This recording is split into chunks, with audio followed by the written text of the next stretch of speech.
about 25 seconds. Go. All right, we are live, ladies and gentlemen. Hello and welcome. It is time for the main event here for the ISRL Division 1 Championship. It's round 5, and we are at Circuit Gilles Villeneuve. It's the Canadian Grand Prix, and I'm so excited to be taking us through here. Now, I do have a special co-commentator in the booth with me here today. My name is Fallen Monkeys, of course. Business as usual for me, but with Knight getting a bit of a birthday gift, getting to race here, his home track. I have now. Do you want me to just call you Jamie here for this? I think we should have run through this actually before we went live, but I do have Jamie here with me. Now, Jamie, introduce yourself to the crowd. Tell us a little bit about yourself, and I mean, I hope you're excited to be here, as excited as I am to be here for the Division 1 race. For the main event here for the ISRL Division 1 Championship. It's round 5. I race in a couple of leagues. I also commentate for leagues. You might see me around under a different PSN. Oh, Rotation's got already validated there, mate. Yeah. Perfect. All right. So yeah. So that's Jamie going to be with us in the booth here today, and I mean. I know we were looking at rotation. I think here, where is it? I think Passassin was the second driver who's on the track with a purple second sector actually. But what are you seeing here? What are some things maybe that we should be looking out for? I'm not too sure if some of the drivers maybe filled you in, but give us some intel if you've got any. What should we be keeping an eye out for here today at Canada? Well, I expect quite a few other validations because this track is very challenging, so difficult and so hard to get it absolutely spot on to get the perfect lap time. Like, you need to be absolutely committed to these corners. Like, you've got to flick it through without any validations. As Passassin's spun, if you just saw that coming out of turn 4. He's still facing backwards. He's turning the car around now, but he's back on the track. Yeah, he's made it safe. On the medium compound tyres, of course, so lost traction could out of turn 4. Went a bit wide on the edge into turn 3, so that compromises landed to turn 4. But he has to get out of the way as encounters some traffic. There was 3 cars in the way, but 2 of them managed to get out of the way, thankfully. Yeah, thankfully for that. Now, thankfully though, as well for Passassin was that he did put an initial lap time on the board. It was a 109.2. As of right now, good enough for P3 with still lots of time to go in qualifying. So things could have been worse for the driver, but possibly trying to improve that lap time, given he did put on the medium tires here. Now, I'm looking at Izat Kush, currently sitting on provisional pole. Definitely, like we say every week, a driver to look out for. Ryan Malta, Jer, Ariel Wouter, who I saw him somewhere. Oh, he's up into P5. Okay, there we go. That's where he disappeared. But of course, drivers that we've seen week in, week out to keep an eye out for. But Passassin, P4 on the medium tires. Ryan Malta as well on those medium tires, which could make things a little bit better for them with the start of the race. Now, Jamie, I do want to ask you here, if you had the option, start on the soft, start on the medium tires here in Canada, what do you think would be the optimal strategy to go for here? Well, I think the strategy is a two-stop strategy if you're inside the top 10, but obviously safety cars can play to that factor side. So it's a soft, medium for a two-stop, but if you're outside the top 10, it's a mediums to hard strategy, and I don't think tyre wear is too bad around here. I think you can make the soft tyres last for like 10 laps, like 7 or 8 laps is the peak performance of the softs. Ishika's goes quickest, but is on his second lap. But yeah, if you're outside the top 10, like 11th place where Fel Fury is now, that's where you want to start on the medium compound tyres. I don't expect the hards to be used unless people make contact on the first lap and they switch over to the hards and hope for a late stage car, then go back on the mediums or softs depending what lap it is. But yeah, I think usually I commentate long qualifying and people do start the medium tyres there, but this is short qualifying, so obviously you're going to see everybody go on the soft compound tyres. Yeah, and generally, from what I tend to see is a little bit what we see now, which is drivers, some go for the medium tires, try to get that first lap time set, but there's going to be a point later on in the session, once the track starts to speed up, that we might start seeing drivers just outside of the top 10 who want that better qualifying position just switch over to the soft tires just because, well, it's what everybody else is doing. So rather than start outside of the top 10, get that free choice, take the position. Of course, it is easier to defend than it is to overtake at just about any track here, and even more so here in Canada, I have to say. I was watching sorry. I said definitely. Oh, okay. I misheard a little bit. Let's bump up my volume a little bit to try to help myself out. I was watching XL Tin Can, who goes P6 though in the meantime in that McLaren on the soft tires, so he puts himself in a decent position with a time in the low 109s, and only I'm looking here, only one time in the below the 109s here. A couple who came close, Wagner, Ryan Malta, but still only is at Kush with Oh, I think you're watching Nathan there, who came very close to the wall of champions. But unthankfully, but thankfully for Nathan in the Alpine, it's just an invalidated lap. But unfortunately, where he did cut the corner, even if he wants to go again, it's going to be another invalidated lap for him. So it's a bit of a wasted set of tires there for him here. But of course, it could have ended much worse. With that car possibly ending up in the wall, like we've seen so often. Rotation was on a lap, but on the very difficult exit of turn 2, gets that Red Bull for a spin, gets himself back on track, but with no time on the board just yet, you might be starting to feel the pressure a little bit to put at least something up, even if it's just a banker lap, to get something on the board here. Have a look at AJ. He's rounding the hairpin and he's on the lap. He went 1/10 quicker in the middle sector. He's currently coming down at the straight. Possible overtaking opportunities. Now you want to flick it through these final two corners to get the best exit. You're going to hope and pray that you don't invalidate or hit the wall of champions. You want to get as close to it. Nice exit from AJ. Where could this put him? It's a P3 actually. Way up there. Down. Fantastic. A fantastic lap there for AJ on the softs. And you were mentioning Wall of Champions. They gotta flick it in there. It's a corner, and I had noticed this with a lot of practice. Even with the onboard of AJ, there's a lot of corners here that you can take a lot of curb. You can cut a lot of them. The first right on the entry of Wall of on that final few corners, that is one of those curbs that you can take a lot of. Others, not so much. The general rule that I've seen seems to be the corner going into the chicane you can take a lot of, but the curb on the exit of the chicane, or once you're in it, you might want to stay away or maybe not take too much as a general rule here. And it seems like a lot of drivers, AJ, like we saw in that previous lap, took full effect of that, which really maximized his exit of that final corner along the Wall of Champions, keeping that car out of the wall and helping bring that car, what was P3, but now down to P5, as looks like Wagner went quicker, currently sitting on provisional pole, and Aria Wouter in the Ferrari, his teammate, up into a P2 now with a 108.9. And oh my goodness, almost nearly being taken up by the McLaren there on that second lap.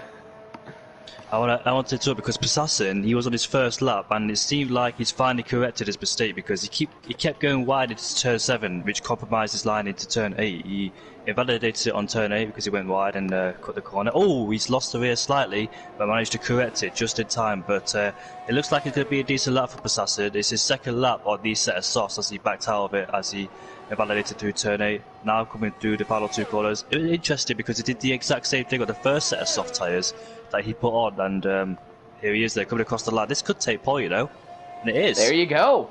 And not only take pole, just smash that pole position time. About just like 0.4 of a second, nearly half a second faster than his teammate Jerome, excuse me. But it's a Mercedes 1-2. Oh, where have we seen that before? But with Passassin currently on provisional pole. But with 7 minutes to go in the session. Lots of time to see some improvements. I'm personally I'm riding with Eklund right now. It looks like he might have gotten a little bit of slipstream from Carmentalis there, possibly, as the two AlphaTauris are close to each other.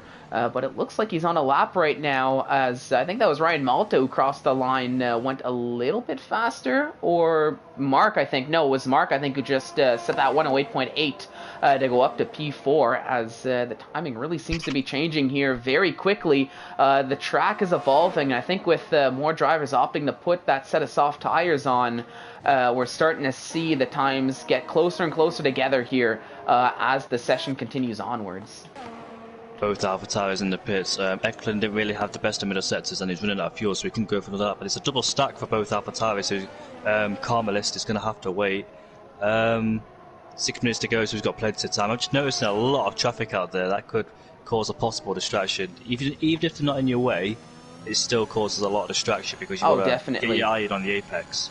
Well, especially coming into corners like the final chicane near the Wall of Champions that we saw Nathan come through just to finish his lap. That's a corner that I know personally is always a little worrisome, whether it be in qualifying or the race, especially knowing when you're right around that time for the pit stops, because you might be thinking you're battling with a driver just to, as you're trying to focus on the apex of the corner, just watch somebody alongside of you just completely blow by just because they're diving into the pits, and that little half-second lapse of concentration can sometimes be all you really need to force yourself into a mistake. And on a track like this, a small little mistake can prove to be very costly. With the wall so close to the track here in this on this track. Here comes the rotation then. He's about to set his first flying lap. Oh, it's in 9.7 sadly for him. He's down in P19. Sofian wasn't on a lap. He's backed out of it now, but he did not improve his time. It's a 9.6, so he's still down there in P18. ISRL Knight, P20. I know, Monkeys, a few of these drivers, they had a race here on Thursday, so I know they've got a lot of practice in judging by Thursday's performance. So some of these drivers should know the track by now, and yeah, this is the second attempt at it. Definitely. I mean, I know, I think it was some of the CRL drivers, if I recall, that had that race. I know AJ's looking to be very comfortable here in that Ferrari, up into P7 now, just faster than his teammate, who's currently sitting in the pits. Knight, I know he was telling me even before the race and before the day here at his home track, feeling very confident. I know time trial isn't something to really go off of, but he found himself actually finds himself in the top 100 times here on time trial in the dries. Is Knight in that Alfa Romeo here? Had a good race in Division 2, all considered. Penalties did play a factor there, but we'll see how he's going to go here in Division 1. But even, I mean, it looks like a lot of drivers here, they've come to play here, even after the break week, the extra week to get prepared. So I think we're going to see that and see the intensity really rise near the end of the session, as with 3.5 minutes to go, I think we're in a little bit of a low point. ISRL Knight and Isa Kush have got the best track position. There's only two of them on the track, and keep an eye on ISRL Knight because his pace was absolutely amazing in the race. Qualifying pace was alright, he started P11, but his race pace was fantastic. I think you mentioned about penalties affected him, and it affected him in the race because he almost got a podium. He got a penalty on the penultimate lap. Yeah, and that's, but of course, and on a track like this one, with the track limits the way they are, and with just the corners the way they are, you can see how much curb you can take on some of these corners. A lot of drivers like to push that as right to the limit, and of course when they push into the limit, it can fight back. It can bite back. So we might see a lot of. I think you were mentioning it, Jamie. Lots of invalidated lap times here in qualifying, like we've already seen, and in the race, I think we're going to see a lot of penalties. Heck, even in Division 2, I don't think there was a driver that left penalty free that finished the race. So it could be a similar situation of just trying to minimize the damage over the course of the race while pumping out those fast times. But sorry to interrupt. I saw Matt's not going to finish the lap. So he's got 2 minutes and 20 seconds left. Will he be able to make it back out of the pits in time? He wasn't happy with that lap because I saw him.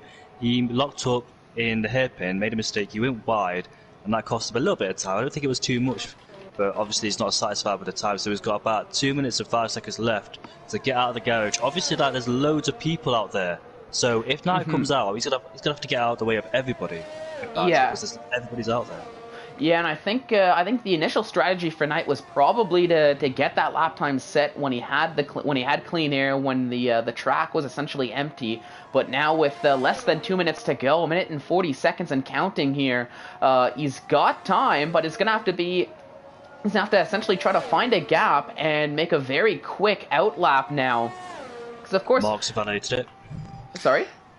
The Williams driver on Mark and the Aston Martin of Isa Kush have both ruined their first flying lap on these new set of softs, so they have to go for it again on these tyres. Oh, okay. I've been actually watching. I've been watching Skilla, who's down in 11th on a valid lap here for the Aston Martin team. He's coming to the final few corners though. Keeps it out of the wall and keeps it just valid from the line he took. Is it gonna be fast enough? No, it's not. 7/10 of a second slower comes Skilla on that lap time. So not ideal for him. But he's gonna have to go again with traffic just growing and growing here. And speaking of traffic, you've got Nathan JB with Joran right ahead of him, or Jerome, as I don't know why I keep calling him Joran, but Nathan JB up to P5, so a good lap from him, and now we can focus on just trying to get out of the way. There goes Knight on a new, that's not good for the Alpine driver, so definitely not going to be setting one more lap here. Jeroens, I think he tapped the wall coming out of turn 4. He might have front wind damage, but I'm not quite sure what's going on here, you know, because he is down slightly, but Foul Fury's right in front of him. How many seconds are there to go? I'm not quite sure, I can't see. It's 13 seconds, yeah. So they spaced themselves out, have they? Well, no, but this is going to be essentially it, and I think the Red Bull driver of, you were mentioning that was Farrell, I think he's abandoned his lap time, because not taking turns 7 and 8 all that great, getting out of the way of Jerome there, who's now coming down the back straight. So I'm going to stick with Jerome as qualifying has come to a close. Passassin, he's the only driver who's not really on track. He's happy with his time. Now the question is it going to be enough here, as we're going to see the final times invalidated by Jerome, so he's not going to improve as he slows way down to the line. Ryan Malta has an invalidated lap, so he's not going to improve either. Izat Kush invalidated his. Nathan JB is a non-issue. Mark is about to cross the line, but it's an improvement, but only just. Remains in P6. Here, we'll keep an eye out. I just want to switch to Knight, because he's a bit of a wild card here. I know he's got pace here on this track. He's got a clean lap, has some traffic that he's coming up to, but I'll switch on board as he's looking to get possibly his one and only lap in around the final corner. There was Jer facing the wrong way with a crash out there. A little bit of a tank slapper, and I think that's all it took. Jamie won. Oh, Jamie won up to P3. Thanks for keeping an eye out on that. So that's wow, Haas 3-4 here for the Haas team. So they had a fantastic qualifying, and it's another strong showing here from Jamie 1, who's honestly had a couple strong showings in qualifying here so far this season. He's gotta find that race pace and just maybe have that luck. Maybe here in Canada is where he's gonna find it, but fantastic up into P3. Indeed, it's a Mercedes 1-2 Haas 3-4. I was watching Jamie 1's flying lap. I was in the middle sector, and he hooked up every apex nicely, but he got a bit of a slipstream down that straight as well. Interestingly, he took a odd approaching line to the last corner. Like, he went to the middle of the track, then went back to the left, and he touched the grass, and he hesitated coming into the final two corners. So I dare say he could have found more time, but P3 is good enough for him. Yep, definitely good enough. But you can see here when I'm looking down the grid order. I mean, top 10s are all going to start for on soft tires, but just goes to show how close the grid is here. You have to go down to essentially P17 XL Tin Can to find a driver who's more than a second off of pace. But even then, when you look at the entire grid order after qualifying, it's a second and a half that's separating the entire grid here, which, I mean, in racing terms, yes, it is a lot, but when you really take into consideration a second and a half really isn't all that much, so it goes to show how close the grid is here. And this is, I think, gonna make for a lot of battles here on track. And if it's anything like Division 2, we'll see positions interchange, lots of side-by-side action, and really... Oh, it's raining. That was a little unexpected. After qualifying, I wasn't even considering whether to play a factor, but, I mean, Jamie, here we go. A little bit of a curveball, as it looks like it's looking more to be intermediate tire weather, as we're going to quickly jump into it here. And, I mean, it makes sense why everybody just opted for those soft tires in qualifying now. Didn't really matter, because they're all going to start on the intermediates here. I wonder if it will dry up in the middle or at the end of the race. It always tends to do that in this game. I don't think it rains throughout the whole session. It might clear up towards the end, we'll never know. But let's see then if anybody's got their wet setup on or dry setup. On the last laps in qualifying, I noticed a lot of invalidations. That's when the pressure absolutely starts to come in, as the drivers need to get it perfect, and they've only got one chance to do it. But yeah, intermediate conditions are on. Mercedes 1-2, Haas 3-4, Isa Kush P5, Nathan P6, AJ P7, Mark P8, Wagner P9, Walter P10, Eklund P11, Karma List in P12, Silla P13, Sofia P14, Farrell Fury in P15, Jer P16, XL Tinkan P17, Passe in P18, Rotation P19, and Knight in P20.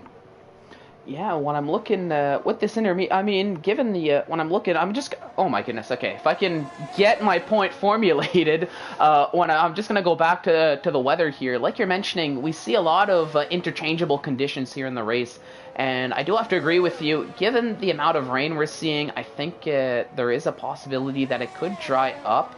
But alternatively, some of the drivers that we've seen generally a little bit more on the pace. I'm looking at Wouter, who's down in P10, Jer, who's down in P16, but of course there was a little bit of an asterisk on that. XL Tin Can, who's normally up there a little bit more on pace. It could have been that, alternatively, maybe they had put a wet setup on, which, with a dry qualifying, maybe they didn't quite have the pace we're used to seeing, but we could maybe be seeing a bit more movement from them come the race with that wet setup. But I guess we'll find out here sooner rather than later, as the drivers are starting to come around the final corner to kick off what is honestly probably going to be a very chaotic but very exciting start to this Grand Prix here. So, as the drivers are lining up, Jamie, any final remarks before we get to the 5 red lights and the start of the Grand Prix? Notice a few drivers are underfueling the car. It's very easy to save EOS and fuel in the wet conditions, so I think it's the right choice, because if you put too much fuel in the car and safety cars come out, you can essentially overfuel the car without even trying to. Yep, so we'll definitely a good heads-up call from some of the drivers there to do that. But here we go. We are set up to 2 lights, 3 lights, 4 lights, 5 red lights. And the lights are off, and we are racing here in Canada, as it looks to be a bit of a cautious start from a lot of the grid. That looked to be Jerome, who was sent a little bit off there, but going through turns 1 and turn 2 relatively clean here, as it looks like there was a Haas trying to go around the outside. I think that was Jamie 1, but now alongside as they're going 2x2 into the next section of corners, the Vettel chicane, as I'll call it here. AJ 1 trying to get some moves as he's up into P6, getting past Nathan JB, but everybody making it through relatively cleanly here. Wagner stuck in a little bit of a battle of his own, side by side with his teammate, and that's the Alpine of Nathan. Jamie going for a spin as he's falling down the order here. I think you saw a little bit more than I did on what happened. Maybe take us through quickly what happened to Jamie 1 there. No contact, he just lost it by himself, so I think it was traction issues for Jamie there. Didn't look confident. Nathan's losing positions, he's lost a teammate, he's lost a position to a Williams and another Williams, and here comes the Ferrari Walter. If he goes for it down the inside, double locks the brakes. Yep, I mean, 4 cars, you can practically throw a blanket over here, but Wouter trying to chase down Mark, trying to get past Nathan JB here in the Alpine. They're side by side, and it looks like the overtake just came through, but it's still anybody's position to play for here as they're well alongside. Now going through the final chicane, they get that sorted out. A near tank slapper from Wouter, but that was, Eklund who lost the car, I think. I just caught the end of that looking on the rear view of Wouter there. So, Jamie, I'm going to ask again, if you got a better angle of that, what happened?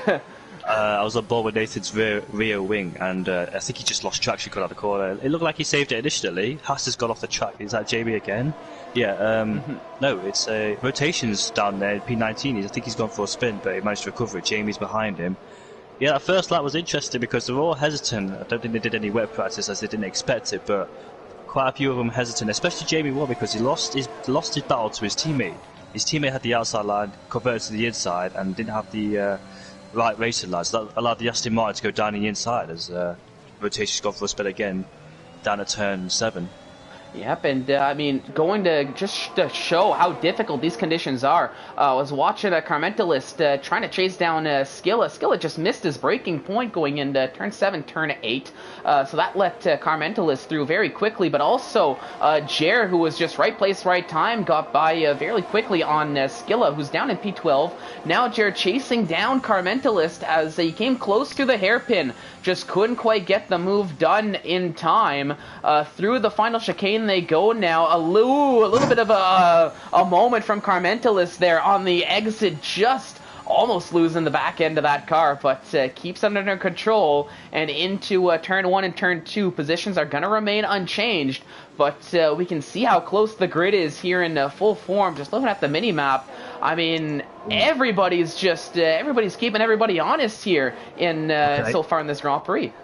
Look at Wagner, he's trying to go down the inside of AJ. AJ made a mistake, and he's trying to go around the outside. Can he do it? He leaves him enough space. He has the curb, he's got to be careful. He's got Mark right behind him, but AJ looks like he's struggling. He's 3 seconds already away from Isaac Kush down in P4. So AJ looks like he's struggling. He's got like 2 Williams and his teammate behind him. Oh no, and there goes Wagner. That was Wagner who spun. I think another case of traction for Wagner. Now he's going to have to let the entire grid go through before he can get back on track. That is very, very unfortunate for Wagner, as he and Mark, like you were saying, very much so caught up in a team battle against the Ferrari. It was just both Ferraris against both Williams there. Now essentially turned into a 2v1, but Mark's still keeping AJ very honest here for that P5. But of course now Wouter, with that second Williams out of the way, it opens the door for him. Yeah, going alongside is Mark now. 2x2 through into turn 1. Can he find the traction? What seemed to be on the outside of turn 2, not the case. But AJ near tank slapper there. Conditions still very tricky, very slippery here. Only lap 4 out of 35. So I think still some drivers may be struggling for temperature here in these intermediates. Look at how close Mark got there. But he just can't quite get the car in the right spot where it matters going into the braking zones. AJ just doing everything he possibly can to keep that Williams behind and hoping that Wouter can just capitalize on the mistake. But Wouter again, to be fair and to give Mark a little bit of credit, Wouter's just stuck in P7 and can't really go anywhere, it seems. It's true indeed, AJ's holding up the pack. He's lost 1.7. DRS enabled, but here, I was about to make a point before all the chaos was happening. Do you know if it dries up and they have to double stack, such as the 2 Mercedes, so one of them's have to stay out longer, which I presume is Javoon because Assassin has the track position and the first. Look, some drivers going to the pits. It's the Aston Martin and the Haas. It's Ryan and Isa Kush, the first ones in the pits. Well, so let's see to do the undercut on these two ahead. Yeah, so everybody's following through, other than, I mean, the 2 Mercedes who were stayed out and kind of finding themselves in a bit of a no man's land. Wouter staying out as AJ, being the lead car, had priority in the pit lane. But as we've seen time and time again, that DRS-enabled queue, as I can say, tends to be when all the drivers dive into the pits. But crucially, and correct me if I'm wrong here, I'm still seeing rain falling. It's slowing down, but it's still falling. I'm judging by Ryan's time against Sophia. He's catching Sophia and rain knots. He's right behind him now, but it's quite weird because when you can still be on these dry tyres while it's wet, I'm not quite sure why is that the case, because it's obviously still wet out there. That means it should suit the intermediate runners. Ryan's got past Sophia actually, so on those dry tyres as well. And it looks like those dry tyres are working at this stage, so those two they don't want to double stack. So I don't know. It's quite difficult. Does Jeroen want to do that extra lap? No, he doesn't. No, but very crucially too, and it looks like I mean, I think we It's double are. stack. Oh, they are double stacking. Oh, so Joran is gonna, or Jeroen, my goodness. I'm sorry, Jeroen, but Jeroen is essentially gonna end up worse off here. Is now Wouter, Jer, it looks like everybody else just waited that extra lap, but it seems like with the pace that we've seen from Ryan Malta, who's gonna leapfrog all of these drivers here, it seems, they waited one lap too late, as there you go, fastest lap of the Grand Prix. It's definitely dry enough now. Passassin just getting out ahead of Ryan Malta, but of course Passassin's gonna have to take that extra lap to get the initial heat into those tires and just get used to the slick tires on this slightly damp track, as we're starting to see the fastest laps start to fall. Wagner now down in P17, but has the fastest lap so far. He's on a charge, trying to work his way up the field. So first, Sofian gets swamped by these slick runners now because AJ and Mark have just overtaken him, so he needs to box his lap. So does Jamie Moore, those intermediate runners. Somebody's just spun that rotation on the medium tyres. Yeah, so Ryan got a massive undercut on those guys ahead. He's doing a good job so far. He was started P4, now he's in P2. Obviously, Jeroen's pit stop.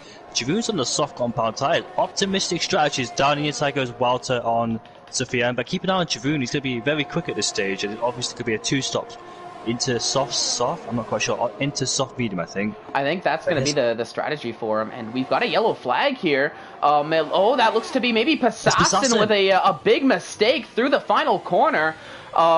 And it looks like he's got himself back up and running under pressure from Mark now for that final podium. I'm not seeing damage on that Mercedes, so I think just unsettled the car through the final chicane there, like we've seen time and time again. But thankfully keeps it out of the wall, keeps it under control, and can continue on. It was just a little bit of a time loss for Passassin, but I mean, could have been much worse for him given the nature of that corner and given the speeds you normally take that final chicane through, and just historically what we see happens with that Wall of Champions corner.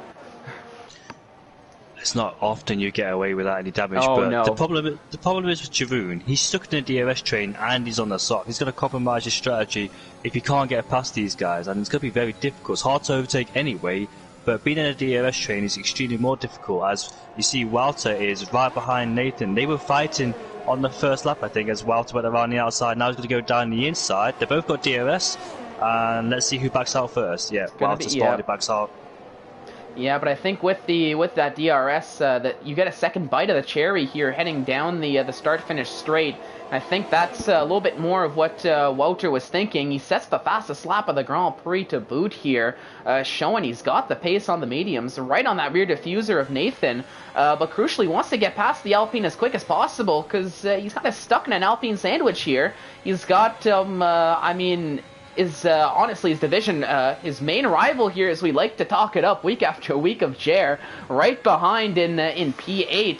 And Jer also driving for the Alpine team, so he and Nathan maybe working as a team here to try to get Jer to leapfrog Wouter, get the Alpine in P6, P7, leave Wouter down in 8th, and to try to fend off Jeroen, who is still trying to find that charge on the soft tires. But like you were mentioning, Jamie, with this that DRS. Hold on, here comes Isha Kush on the race lead. He's going to go around the outside. He has more ERS compared to the Haas. He's taking the lead off the Haas as well, so that's a good move from Isha Kush. That's DRS to protect himself and the ERS, because Ryan hasn't got any left in his tank. Yeah, so it was a good move from Izat Kush, finding that DRS, getting by just before the final chicane, like you were mentioning, Jamie. So Izat takes the lead of the race, and he and Ryan Malta in different constructors now, having a little bit of a battle, as we've seen a lot this season. They're renewing it now, but this time not as teammates, but as rivals here on track. But for now, Izat Kush takes the lead as he's starting to feel that pace here with the slick tires compared to Ryan Malta, who is keeping him honest, but losing a little bit of pace here on those tires is the Haas driver. Oh, Nathan spun! He spun and he's lost his front wing. So that's the third driver I think we've seen now to crash into the wall at turn 8. Sorry, it is very common to spin and crash there. I've done it myself before. Oh yeah, so have I. I can. I lost count the amount of times through that corner. It's just similar to turn 2.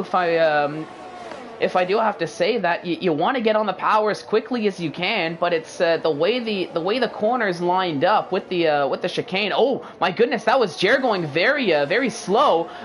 Jerome gets ahead on the soft tires. I think Jer had a bit of a moment through that final chicane, which meant he had to slow up and made the overtake for Jerome a little bit easier than it might have normally would have been, all considered. But you can see now Skilla keeping Passe and Knight behind, but they're stuck trying to work them. They're stuck trying to work their way up the grid here. But Skilla doing a very good job putting that car where it needs to be, and just letting the drivers behind maybe fight amongst themselves here. Yep, you're right indeed. And I noticed Assassin's pace, because ever since he made that mistake, he's pulled a 3.3 second gap already, and he's closed in on the top 2. So he hasn't let that mistake phased him. He's back on the pace instantly. Now he can try and fight for the lead, or get close to the lead to try and fight those guys. As Ryan's still in the DRS, still in contention. All he needs to do, Ryan, is try and save ERS enough to get ready for an attack, but he's right behind him. I know Isa Kush doesn't get the best of exits, I've noticed. And here comes Ryan on the race lead again, and he's overtaking him for first place. Good move from Ryan, but the more these two fight, the more Assassin closes in. Yeah, and that's the thing. We're seeing that gap close down to 2.1. Meanwhile, you see Wouter getting ahead of his teammate AJ Wuhan. That looks to be that was Jerome who went for a spin on those soft tires. I think he was involved with. He was trying to get by AJ because Wouter got ahead of AJ, and Jerome, I think, saw the opportunity, tried to go for it, but I'm not too sure if the window closed because. Unfortunately, the camera was following Wouter at the time, but unfortunately for Jerome, now he finds himself once again behind Jer, and he's going to have to get that overtake done, but also close the gap in the process, as now Carmentalist on those mediums is chasing down the Mercedes driver. But that's here a shame for Jerome. Yeah, very much a shame for him. He's running a good race up until now, and I think 5-lap old soft tires is going to start. He's going to start to see that cliff sooner rather than later, compared to his counterparts who are all on those medium tires that have that optimal pace for a little bit longer. Meanwhile, back at the lead once again, he's at Kush. He came close, but for Ryan Malta's sake, he retains the lead of the race here for at least one more lap. But it almost looks like these two might have just been interchanging the lead lap after lap here with how close they're sticking.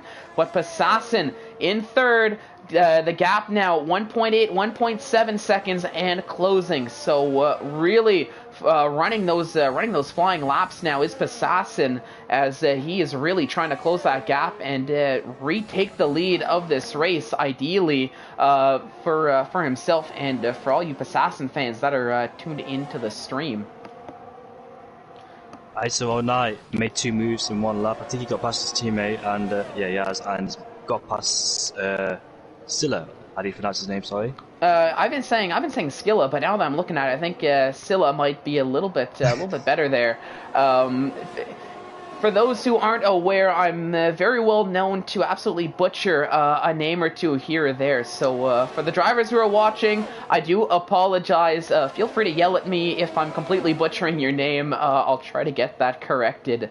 But I do think the worst is behind me, but there is possibility I do butcher. Yeah, Wouter going for a move here on Mark, on the Williams. They're side by side going through turn 2, but the outside line seems to have a little bit more traction as Mark can hang on to that P4. But still staying close together is Wouter on Mark. But you can even see right behind there, we got a bit of a 2-for-1 as Jer is trying to make a move on a Ferrari of his own, trying to get ahead of AJ. As both these battles are brewing at a very similar pace here, happening very close together. He's made a mistake. Mark's made a mistake coming out of turn 8. He didn't spin, but he lost control of the car, and that's allowed Walters to get right at the back of him now. Yeah, he's big gonna have chance to to go around the outside. He locks up as Yeah, well. maybe a switchback move here from Wooter. No, he's not going to get it done. Mark putting that car at the right spot, so that's going to remain unchanged. But now with the help of DRS, Mark might just be a sitting duck here. The question is he going to do it going into the final few corners? Looks like it's going to be the case. It's close. Side by side, there's contact. Oh, almost into the wall and almost taking AJ is Mark, who loses not one, not two, but 3 positions in the process. As now Jer still trying to get by AJ. Found himself in a free position now as Mark just to avoid the wall there, just not in a great spot, and had to slam on the brakes to not get taken up by the wall of champions, which led to AJ and Jer get by. I think Mark should have let Wilder go because Mark had to cut the corner. Obviously, it's his Wilder's racing line, and he has to take it. And Mark, he tried to go down the inside. It didn't work. He cut the corner and allowed 3 guys to go through. So I think he should have backed out of that one and just sat behind him for the straight. Yeah, a little bit of I mean, hindsight 2020 there. Of course, when you're in the cockpit of that car, you're thinking about the now. You're not thinking about oh, let him go by and grab him down the next straight. Meanwhile, Izat Kush gets ahead of Ryan Malta to retake the lead of the race in that 2-car battle for the lead. Passassin, meanwhile, in third. The gap is down to 1.1 seconds, and he can very much so see that Haas of Ryan Malta in the distance. And crucially for Passassin, they're coming up to the blue flag car of Rotation, who is struggling. We've got a yellow flag here what happened here? As it looks to be through turn 2. I saw there was a little bit of contact between maybe Jer, AJ Wuhan, but I'm not too sure who really fell down. Did you see what happened? It wasn't worthy of yellow flag. It must have been something else because it came out before it happened. So Mark basically tried to sneak one down the inside of Jer. It didn't quite work. He got the curb and basically half spun the car but saved it. So I'm not quite sure what the yellow flag was. I think it was the back marker slowing down to let people through or something like that. But it's all good down here. Jer's still in the back of AJ. He's been trying to get past him for the last few laps. Yeah, just can't seem to get past that darn Ferrari. Seems to be the bane of Jer's existence here for this race. And crucially, not the Ferrari you'd think of. Normally, you see Wooter and Jer, but looks like Wooter off to better things, leaving Jer to his teammate AJ to try to handle. Now I'm looking. I think that was Jamian, who might have had a bit of a moment bringing out a yellow flag, but I don't think we're going to see more than that. Jerome diving into the pits, meanwhile, getting off of those soft tires after 9 laps. I've been watching Wagner for a little bit, trying to get ahead of Passes. He got very close, but not really close enough. There went Feral Fury and Knight having a little bit of a battle. Knight trying a switchback as Feral Fury got ahead into turns 1 and 2. Switchback not working out for Knight, so it's the Red Bull of Feral up in P9. Knight, though, here in Division 1, up in P10 for now, having a good drive after starting from the back of the grid, and looking to maybe work a few more positions here, with still, at the very least, half a race to go in this Grand Prix. Good bit of a DRS train behind Feral Fury here. We've got Knight, we've got Tin Can, we've got Silla, Passe, and Wagner. So let's see how it all plans out. Jer's right behind AJ for the straight. Will he get past him this time? Crucially, AJ's not in the DRS of his teammate. Yeah, so it looks like it's going to make the move that much easier for Jer as he gets past well before the final chicane, and that is Jer finally getting past the Ferrari. Knight, meanwhile, got ahead of Feral Fury at what seemed to be the exact same spot, getting a nice line through the final chicane, and it looked like that was maybe Skilla, who I thought he had a run on XL, but no, they both had a run on to go down the inside. There's contact! Oh no, so that was Tin Can spun right behind though. Oh, Passe nearly getting caught up by Skilla as Wagner thought about getting ahead as well. But if through all that action, if you were able to see what happened there, take us through it, Jamie. What happened there with Tin Can? Hold on, we've got to look at the top 3. This is so close. I caught that too there, coming around the hairpin is Izat Kush, Ryan Malta, and very crucially Passassin, who's closed that gap up after that mistake a few laps ago. And now this two-way battle's turned into a three-way battle here for the lead. All Isa taking Kush the had a bad exit. really bad exit, and that's honestly opening the door for Ryan Malta, who gets ahead well before turn one. Crucially, Passassin still remaining in third, playing a bit of a patient game here in that Mercedes. So still in third, not being able to overtake, but buying his time. What are you seeing? Foul Fury and Skiller, they're having an intense battle down in P10. Skiller's finally, they made contact, tire to tire, and Wagner's trying to go around the outside, which has the inside line for the next corner. But yeah, a very intense battle between Skiller and Foul Fury. They're still side by side, the Alpha and the Williams, and I think the Williams got to take the inside line. He's going to stick to it, the Alpha, but he has to concede the ground there because. Oh, who's that? That was rotation, and I saw it as you were taking us through the action through turn one and turn two. But rotation, he crashed out of the Grand Prix, and I guess that's where the accident happened. As he was a blue flag car, though, I guess not safety car worthy. As we're just gonna continue racing here. Isa Kush is right behind. He's got more EOS compared to Ryan. Ryan will be vulnerable if Isa Kush can set up the final two corners perfectly, which he doesn't. So we have to Passassin behind him. I noticed that Isa Kush doesn't really have the best exits coming out the final two corners. That compromised him a lot. No moves made down into turn one. So basically, back to Tinkan. He had a lot more overspeed on Foul Fury on the straight. He went in on a acute angle, so he couldn't really open up the corner as much as he wanted to, and just plain understeer into Foul Fury's rear tyres, so that's what happened. I don't think it's anybody's fault, it's just one of them things, really. Yeah, just a bit of a racing incident that tends to happen given the nature of the corner, I guess. But still unfortunate for Tin Can, though, who was running in a decent spot, but now has a lot of recovery work to do down in P18. And I mean, chasing down Nathan, who is down in P17, but there's a bit of a gap now that they're gonna have to close up to the rest of the field. Either that, or maybe hope for a safety car. But given the way the race has moved on here, it doesn't look like we're gonna be seeing any.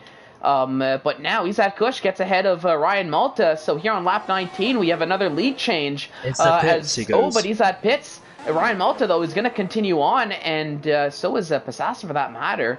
But yep, going into on the inside of turn one, and it looks like Passassin does get the move done cleanly.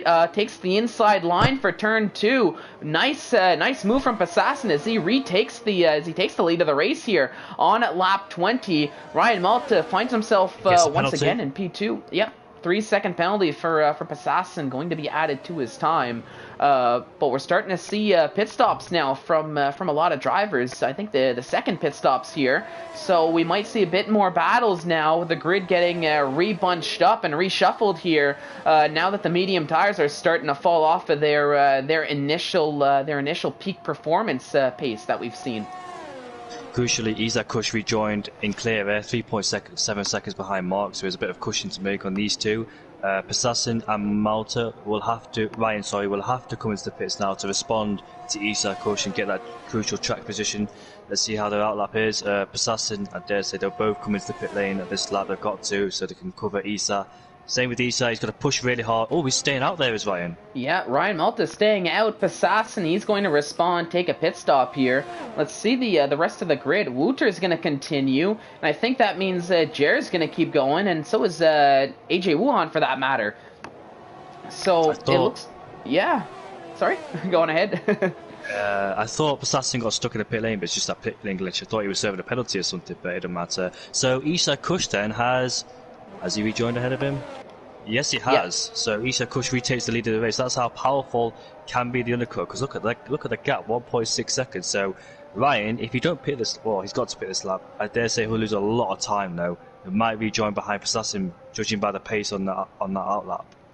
Yeah, it looks like that seems to be the way it's going, given the pace Isaac Kush had. But I think crucially, though, Isaac Kush was able to find that window where he had some clean air to work with here. So he doesn't really have to worry about getting caught up in the middle of a battle that he wants nothing to do with. He can just use that clean air to his advantage, pump these flying laps, and essentially build that gap that way. And I think that's the benefit that we saw for Izat Kush, with Passassin pitting 1 lap later. And now Ryan Malta reacting like you were predicting, Jamie, diving into the pits. Meanwhile, Wouter, he's staying out. He's going to continue on running his own race here. So is this other group of 3 cars that find themselves behind. But the question is, and yeah, there you go. That's the answer right there. Both Izat and Passassin seemingly well ahead of Ryan Malta. But Ryan Malta, he put on a set of soft tires to try to maybe go to the end of this Grand Prix. So he's going to have to make those soft tires last 13 laps. And might end up having to battle a little bit in the process to get ahead of the likes of Izat and Passassin. And for the lead of the race, I don't think the top 3 are going to be too much of a worry, though. I think they might need to take a pit stop, but if they're going to pit a lap or two's time, put on a set of soft tires, they might get involved a little bit more than this top 3 would ideally like here. I think Ryan had some tyres to spare there, because I know Isa Kush and Passassin had used a lot of tyres in Q3, and Sophia picks up a 3-second tyre penalty. So yeah, it could be interested then. So what Ryan needs to do is try and close up and overtake those 2 ahead of him. But obviously it's going to be quite difficult, because they've got track position and Ecos Passassin's in the DRS of Isa Kush. So it could be difficult for Ryan, but let's see what he can do. I've seen this in a different league as well, where somebody else has got on the softs. It didn't quite work out for them. The peak tire of the softs is like 9 or 10 laps, and that's when it starts to drop off after that.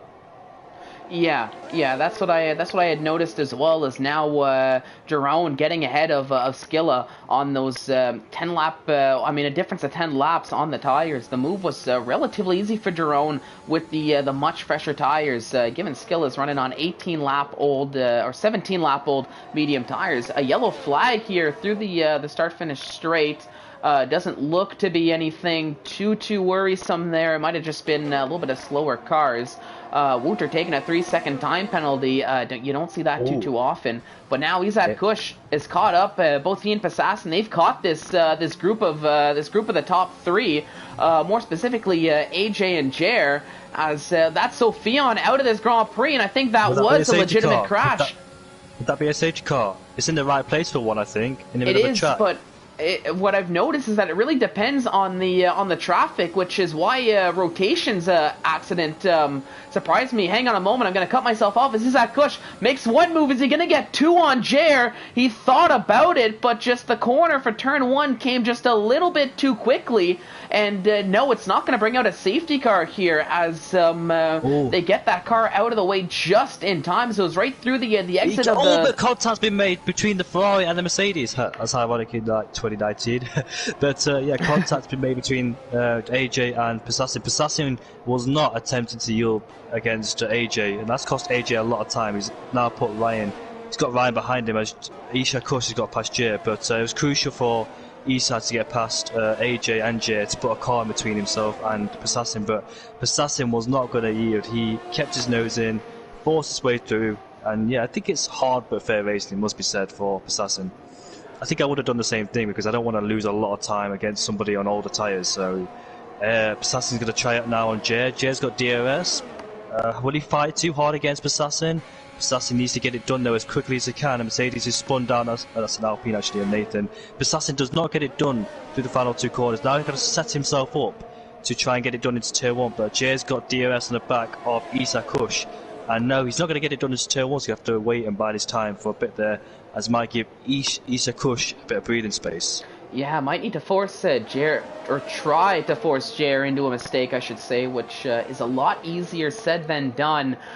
Jer is a very skilled driver. That I do have to say. He's running in a podium position and surviving on his 19 lap old soft tires. But look at this, Passassin so close behind. I think he might get the move done into this corner if he's gonna be daring. I mean, Jer keeping him guessing to the left or to the right, it seems, as the move just wasn't able to get done. But maybe down this start-finish straight is crucially what this battle... Yeah, Oh, a we see the little back bit of of him. contact there. Almost a domino effect as Ryan Malta just couldn't get that car slowed down in time, it seemed. And, I mean, that might have benefited Jer more than anything else. They both have DRS, but look at the pace difference now. Passassin being forced to the outside. They're side by side. Are they going to get it sorted out through the final corners? Yes, they do Look get at that Ryan. sorted out. Ryan Malta, though, coming at Passassin. What a battle this is here. And I think Ryan Malta might get one overtake done. Is he going to get two? They thought about going 3 wide into turn 1. Ryan Malta being forced to the outside of turn 2, and that's it's going to be a battle of traction here. They're still side by side going into the Vettel chicane now. And oh no, he spun! He spun around. That's Ryan Malta spun around there. Resets to track. Thankfully, there was nobody nearby, so no issues with that. But Passassin remains in 4th. From my angle there, I don't think there was any contact. I think that was just Ryan Malta spinning the car on his own there. So an unfortunate mistake for Ryan Malta on those soft tires, but really pushing that car as much as he can. But he's at Kush now, right along the back of Wouter. We've got a yellow flag here that essentially got sorted out relatively quickly. No worries there. But now Izak chasing down Wouter, has DRS, and we might see another little side-by-side battle through the final chicane here, but nope, not the case. Izak Kush takes the lead, and with less than 10 laps to go, nearly losing the car on the exit there. Starting lap 27, Izak Kush in P1, Arya Wouter P2, Passassin a bit of a distant P3, and Jer starting to fall off a little bit now with those 21-lap-old medium tires. I think Jer might need to take a pit stop here, put on a set of soft tires, and just push to the end of the Grand Prix. Jamie was retired in the pit lane, so no safety car. But what a few laps that was. No contact was made between Passassin or Ryan. He just simply locked the rear brakes and just spun. But I think Jay played a pivotal role for Isha Kush because he held Passassin up for so long, and Passassin had to get it done on that lap. He couldn't because he wasn't close enough to make a move around the outside or go down the inside. Jay just had his nose in front, and it was his right to take the line as he was just ahead. But yeah, that's allowed Ryan to get the back of him. Ryan hit the back of him in it was the hairpin corner, hairpin. right? Getting into that braking zone. In the hairpin, and he could have got a really good exit coming out there, but he compromised himself and Passassin. So yeah, allowed Jay to stay ahead. Yeah. Meanwhile, AJ on the soft tires, looking to overtake Skilla, and it looks like the move was done relatively quickly. The fresher soft tires compared to the 21-lap-old medium tires. Jer does take a pit stop here to put on a fresh set of softs. I think Jared might have been hoping for a safety car, but when that safety car just didn't come, just took that pit stop and left it at that. Carmentalis, meanwhile, getting ahead of Skilla. So I think Skilla's medium tires, those 22-lap-old mediums, are just way off pace. And I think that's doubled here by Passassin getting ahead of Wouter, who is really falling off the pace as well. Izat Kush, a 2.6-second gap now to Passassin. But with no other cars between the two drivers, it's now up to Passassin to try to close that gap once again. Wouter, meanwhile, I think he's going to have to take a pit stop here at the end of this lap. I don't think he's going to be able to take those medium tires comfortably to the end of the Grand Prix, and I think it's probably to his benefit to take a pit stop. But he thinks differently. He's going to continue onwards for at least one more lap on those tires. Agree with you there on Ryan needs to take a pit stop because Ryan will catch him quickly. But yeah, he's doing a very good job as Wouter, not losing the car. I've not seen any big mistakes from him so far on those medium compound tyres, so he's keeping it all intact so far. But he's be careful because 23-lap-old mediums, they're going to definitely be past their absolute best, and need to be right on the limit with the grip of the tyres as well, especially around this circuit. So be careful not to cut any corners or get any penalties. Yeah, and it's something that we're seeing. We're seeing a little bit with Skilla as well, who's like we saw was running up in right around P6, P7, but very quickly started to fall down the order here. Now that those mediums are starting to fall off pace, and you can see Mark on 8-lap-old mediums starting to close that gap relatively quickly, 0.3 of a second behind, and even Jer now is involved with this battle here. Gonna have to try to get past Mark and Skill as he's trying to regain a couple more positions, limit the damage here with that late pit stop. But just like that, we've got 6 laps to go, and as the leaders are just starting lap 30 here, there goes Mark on Skilla, and I think Jared's going to follow right behind Mark. There we go. Is Jared going to get both? He's going to try down the inside. They're side by side here. Oh, there's a little bit of contact there as that forced Mark essentially off track, needing to take the exit route. I'm blanking on my terminology here, but need to go off track to take the corner safely, essentially losing out on the process. Now he finds himself back behind Skilla once again is Mark, so maybe not too happy driver in that Williams car. There comes his teammate. Yep, now his teammate is right alongside him for extra measure, and I think I can just see with the lines Mark is taking. I think he's driving with a little bit of frustration, which is he's forcing himself into a couple mistakes there, which allowed his teammate to get ahead, and it's allowing Skilla to gain a few more in a little bit of time. And there's a 3-second time penalty to boot to add to Mark's total here. Sorry. I think you notice on the top right of your screen that Isha Kush picked up another penalty. He's got one more penalty on Passassin, so yeah, I think Passassin is most likely to win this race if he does not pick up any more penalties. And here comes Mark on Silla. Can he get it done this time? Yes, he can. And now it's Wagner's turn to try and get past the Aston Martin. Bit of a moment coming out of the last 2 corners. Will he try and get it done on this straight? Into turn 1 we go. He's got no, he stays behind him. Yep, stayed behind, just didn't quite have enough pace. Now, I've actually gone and put up the time penalties here for everybody to see watching at home as we're nearing the closing stage of the race. I think I heard AJ. I mean, AJ was going to be a point of talking, at least for me.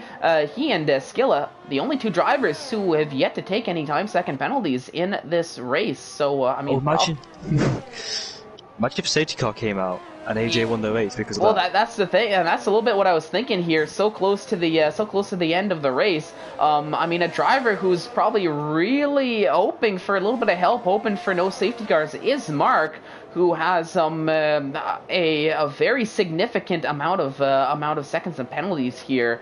So I'm not too sure what happened to Mark, as he's got a lot there, so he's gonna have to really push to create some gaps. Jer, meanwhile, back to the racing action, gets ahead of Carmentalist, as those soft tires are really working for Jer here, as he's on a charge. Next up is an old friend, so to say, for Jer, AJ Wuhan in the Ferrari, both on the soft tires here, so it's going to be another similar battle. Hopefully for Jer's sake, though, it goes a little bit better than the last time these 2 met on track.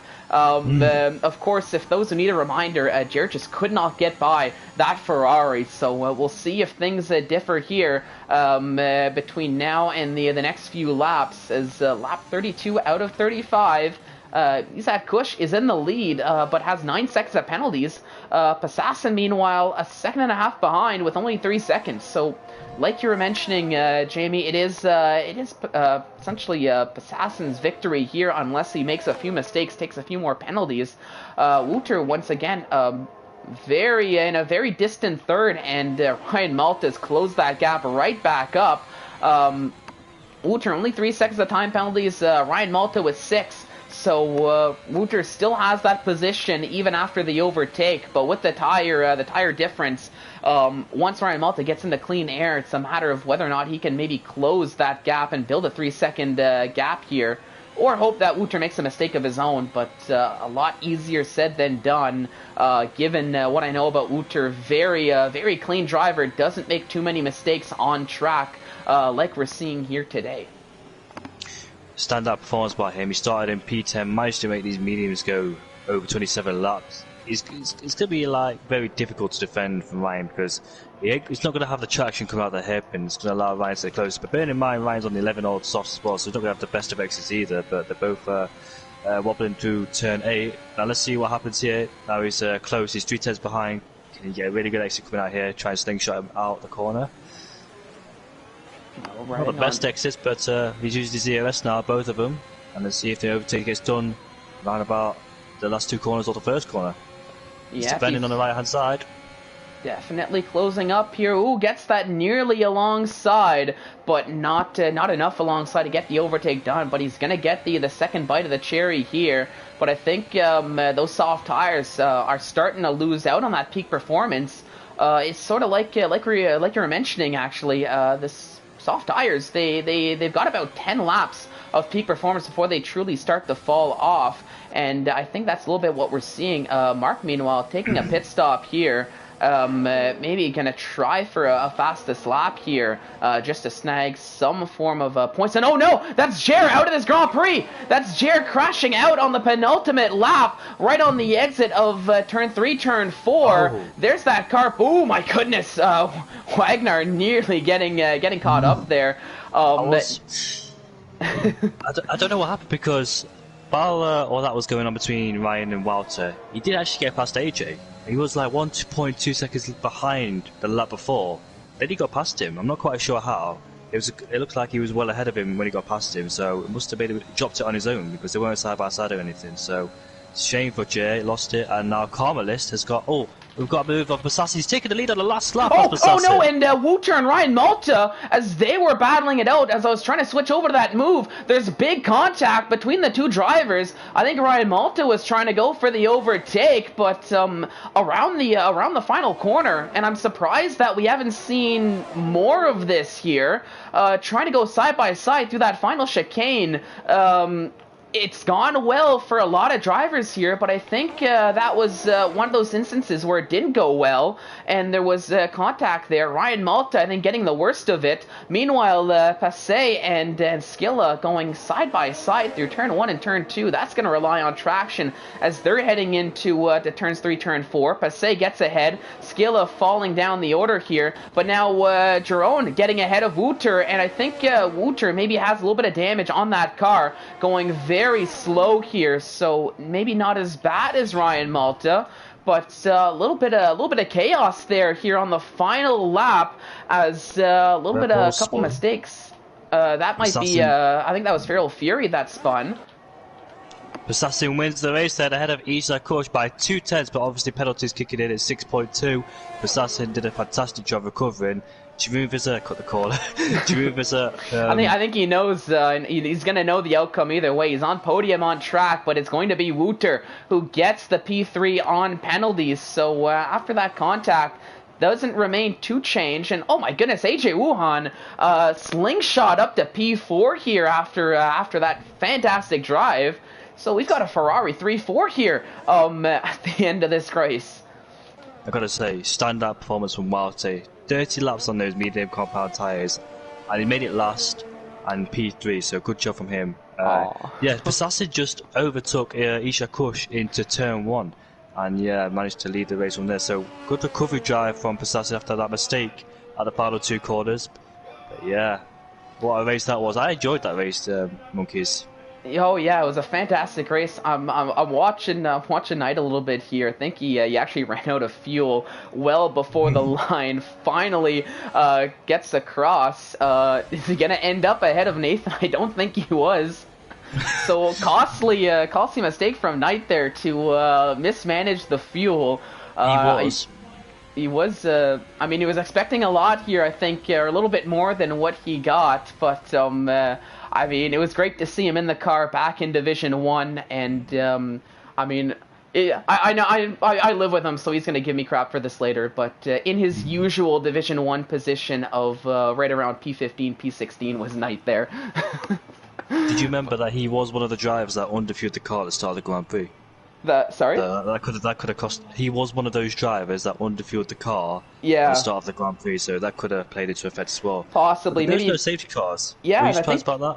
I was surprised. I think drivers maybe were hoping for that with the underfueling of the car, like you were mentioning, that mixed in with the wets. But I mean, no safety cars there, but no shortage of action here as Passassin, he had made a mistake somewhere along the way, so not a perfect drive, but good enough to get the win here, just ahead of Izat Kush with the 2 Ferraris, Wouter and AJ Wuhan, P3, P4, fantastic drive from Wouter there, like you were mentioning. Carmentelis from P12 up to P5.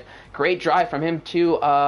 Jerome, Ryan, Malta, Eklund, Skilla, and Passe round out the top 10. Wagner, Phil Fury, XL Tin Can, Mark, Nathan JB do round out the top 15. And yes, Knight did get overtaken by Nathan at the line there. So Knight, last of the running cars in P16. Jared, Jamie, and Sophie on rotation. The 4 drivers who did DNF. Jared, though, I think he did finish 90% of the race, so he is getting classified here for the end. So I think he will be getting points if I recall correctly. We'll have to double check on that though. But what a race that was. Many moments in that race, so many wheel-to-wheel action, so many change of leadership as well. Kept switching from Ryan to Passassin. Yeah, I mean, between Ryan, Passassin, Izad Kush, Wouter had the lead, so lots of lead changes, lots of swapping positions there, tons of excitement, and I mean, Jamie, I was really happy you could join me in the booth for this race.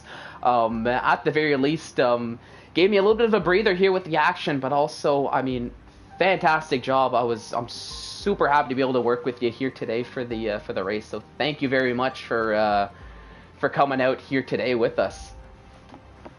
Thank you very much for having me, mate. It's really enjoyable to commentate with you for the first time. It went well together. Yeah, definitely worked well. But I mean, here I think we can probably end off the stream here soon enough. But I just want to get any final closing remarks here before we call the stream here today. Just want to say it was an amazing race, so much action throughout the field, and congratulations Passassin for the win, well deserved after an amazing comeback from making that mistake at the final 2 corners at Wall of Champions. Yep, Wall of Champions gets the most of the best of drivers, and here in ISRL it's no different. But I mean, fantastic race, and like I said, Jamie, thank you for jumping in. Thank you to the drivers, of course, for putting on a show and a half here in Canada at our de facto ISRL home race. And, of course, the fans. I got to thank the fans here for tuning in, watching this. We do it for you guys. So, I mean, you guys tuning in and watching every week, it's all showing us the support. It's the motivation. We need all the motivation we need to keep going at this. I mean, of course, our partners as well. I got to thank Advanced Sim Racing, IMB Raceware, IFEA, Jackson Protection Agency. Thank you for your support in allowing us to do what we do. I mean, I got to give shout out to IMB Raceware though for we've got some new merch there, so definitely something to check out. Maybe a little bit of a Christmas gift or four there for some of the drivers. But, I mean, that's going to do it here for the race this week. It's sad, I know, but fret not. Next week, same time, same place, we will be in Sochi. It's going to be the, oh my goodness, the Russian Grand Prix, so you're not going to want to miss that one. It's going to be a good one like it always is. But for today, on behalf of myself, Jamie, and everybody here at ISRL Esports, I do want to say thank you so much for watching, and have yourselves a fantastic evening.